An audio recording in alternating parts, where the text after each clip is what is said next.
Hello, this is Ronald Allen, Managing Change on Facebook Live Chat. Today's discussion, Sunday Reflection, Hope and Wisdom.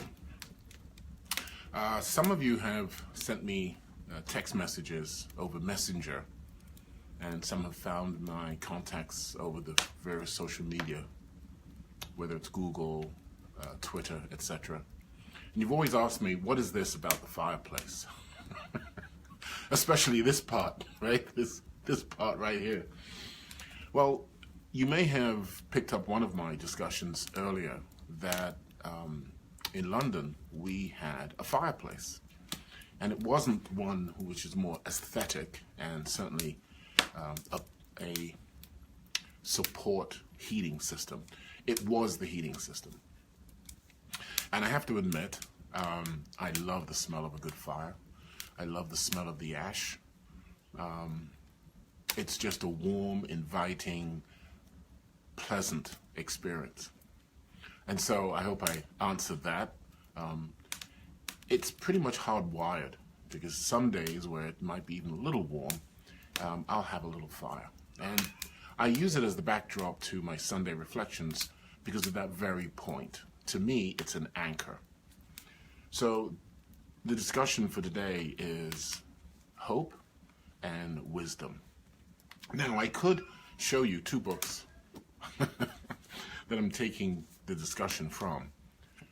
I would rather you focus on what does it mean for you. And right now, the overbearing atmosphere, the climate of the country, U.S., and in many cases, the world. A lot of people think that it's just unique to America. Spain has one of the highest levels of youth unemployment. My home country, England, is experiencing some very dangerous behaviors of self-imposed hate on youth, and I'll talk about that in a different discussion. There's a producer, writer, actor, Johnny James, who has written a very interesting piece on The Guardian, in The Guardian, and it speaks to an element that I experienced briefly, as they say, but for the grace of God, there go I. So today's discussion, reflection on the week, and what are you doing to prepare for the new week? Hope and wisdom. Hope that you make the right decisions. Hope that you're pulling together the right resources upon which decisions are being made. Hope that other stakeholders, other family members, business partners, advisors. You know how many business people go out of business because of their accountant, their lawyer, their chief advisor, their mentor, putting them in the wrong position, not connecting, not taking the time to make that connection. I've always said the process is absolutely crucial.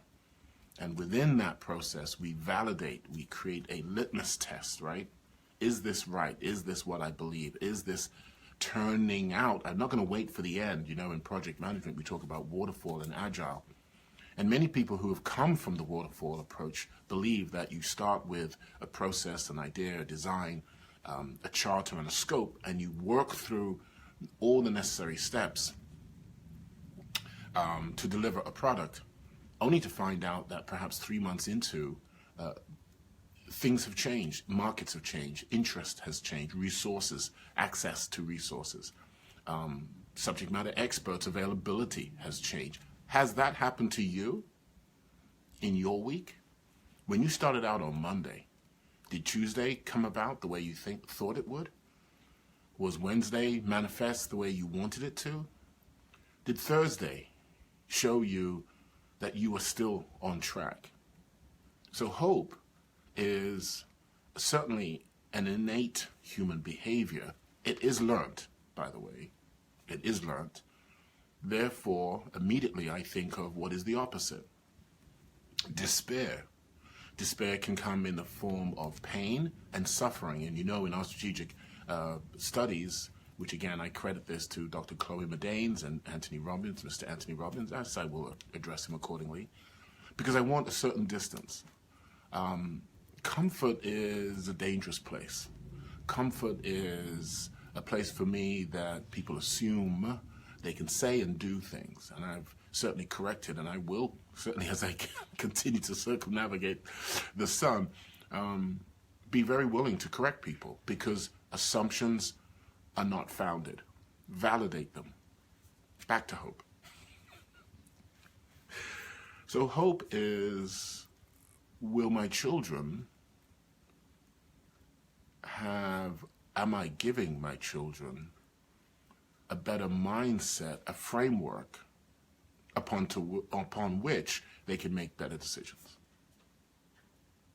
I have a lot of conversations with different people, and one of the biggest concerns I have as a non-parent parent, in other words, I don't have any children of my own, and yet Miriam and I engage with the youth in various levels, in various manners, and we impart on them a sense of self-identity.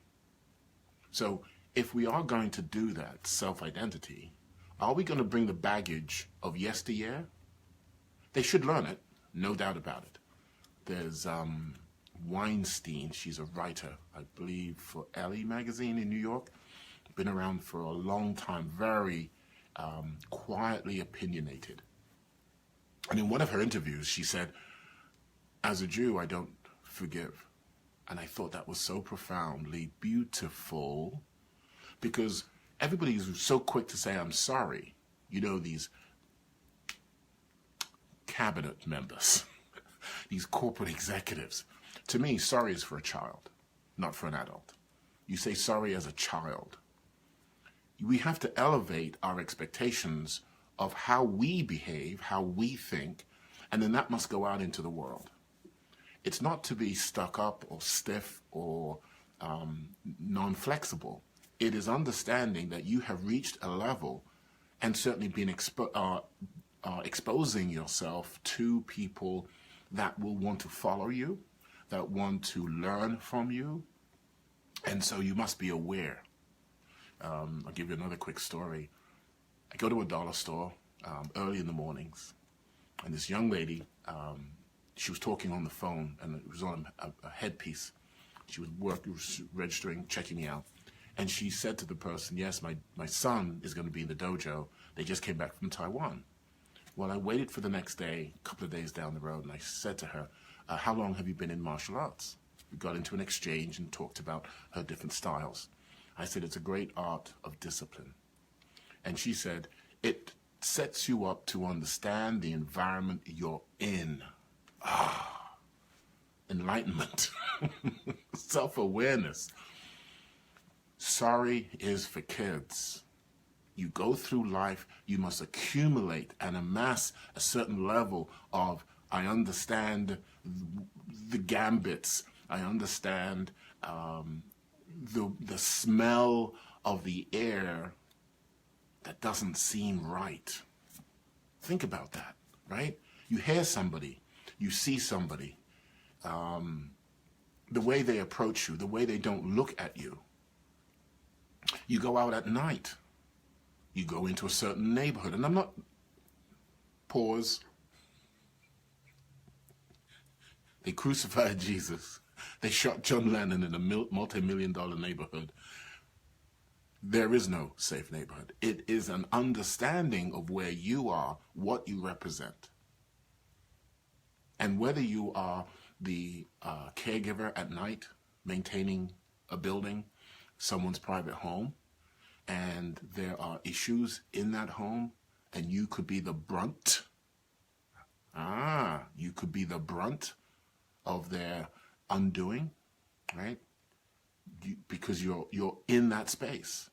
So you have to be aware, and hope says to me, says that I am aware of the environment, the time, the climate. Look what's happening across the world. By the way, I mentioned Spain, I mentioned England, Mexico, as beautiful and as vibrant as that economy is. Make no mistake, it is vibrant. again, youth are being marginalized. I remember in '75 when I graduated Prior Park College in England, there were no jobs because the British pound was devalued. Hyperinflation, jobs, just nobody was investing. That's when we say no jobs. Companies were not investing in new ideas, new machinery, growth, sales expectations totally in the tank. My father said to me, go get any job so that you are aware of what's going on in the economy, and that if anyone says, are you working, you're not one of those that says, no, I'm not. And that served me well. So hope on today's reflection, what have you done since Monday last week? What are you going to project that you need to adjust, align? How are you going to speak with your stakeholders, your family members? To call them stakeholders. All right, Johnny, you're a stakeholder number one. And then there's wisdom.